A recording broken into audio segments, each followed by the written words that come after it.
আসসালামু আলাইকুম ওরহমাতুল্লাহি ওবারাকাতুহু। সম্মানিত ভাই বোন, চলছে পবিত্র রমাদান মাস। এই পবিত্র রমাদান মাসে ঠিক যেরকম ভাবে মহান রব্বুল আলামিনের ইবাদত করার কথা ছিল, আমরা সেভাবে কিন্তু মহান রব্বুল আলামিনের ইবাদত করতে পারতেছি না।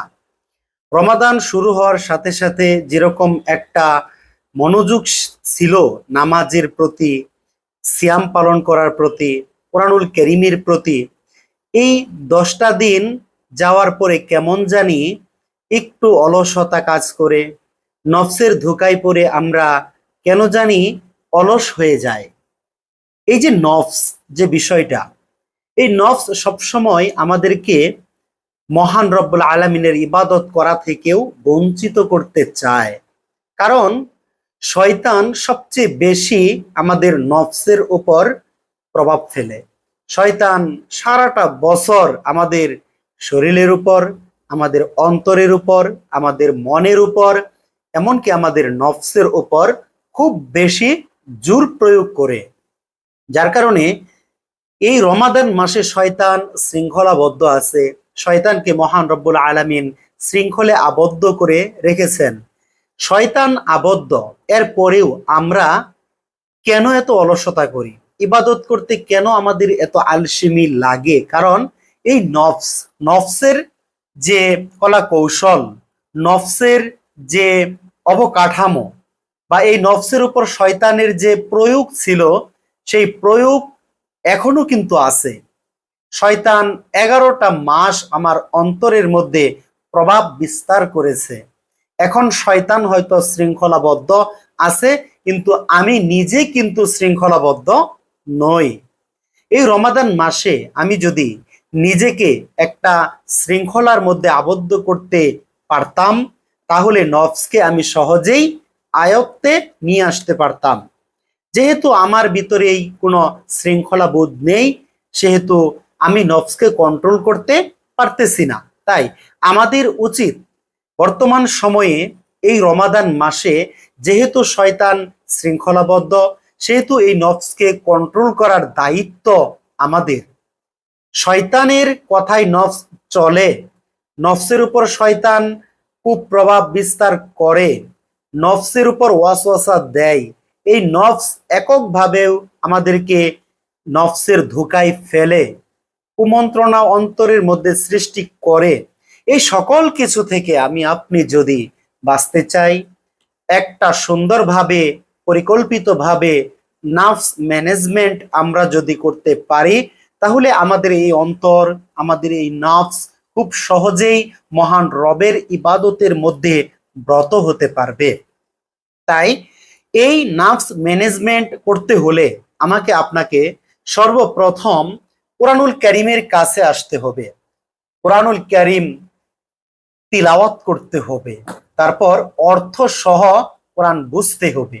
তাহলে ধীরে ধীরে আমি যখন কোরআনের আয়াতগুলো আমার অন্তরের মধ্যে প্রবেশ করাবো, কোরআনের আয়াতের বাংলা অর্থগুলো আমি যখন জানবো, এই নফসের মধ্যে আমি যখন কোরআনকে খাদ্য হিসেবে, কোরআনকে অক্সিজেন হিসেবে আমি যখন আমার ভিতরে প্রবেশ করাবো, তখন শয়তানের ওয়াসওয়াসা এবং নফসের যে ওয়াসওয়াসা, নফসের যে কুমন্ত্রণা, নফসের যে তাড়না এগুলো আছে, এগুলো ধীরে ধীরে আমার আপনার বশের মধ্যে চলে আসবে।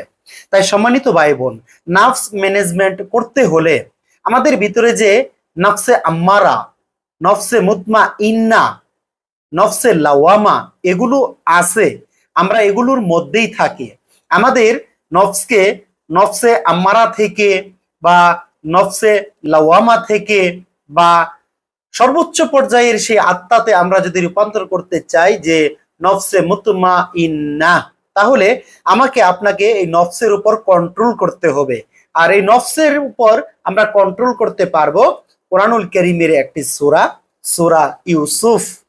যে ইউসুফ আলাইহিস সালামের নামে যে সূরা মহান রব্বুল আলামিন নাজিল করেছেন, কোরআনুল কারীমের 12 নম্বর সূরা, সূরা ইউসুফ। ইউসুফ আলাইহিস সালাম তার নিজের নফসকে কিভাবে নিয়ন্ত্রণ করেছেন, তার নিজের নফসকে কিভাবে মহান রবের ইবাদতের মধ্যে তিনি রত করেছেন।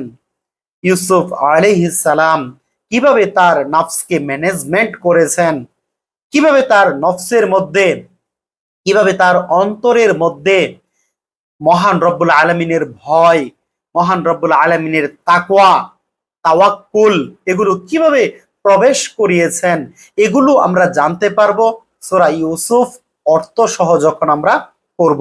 তাই আসুন সম্মানিত ভাই বোন, আমরা যারা এখনো এই রমাদান মাসে নফসকে কন্ট্রোল করতে পারি নাই, আমরা নিজেরা এখনো পরিশুদ্ধ হতে পারিনি, তারা আসুন কোরআনুল কারীমের সেই 12 নম্বর সূরা, সূরা ইউসুফ আসুন বাংলা অর্থ সহ তেলাওয়াত করি।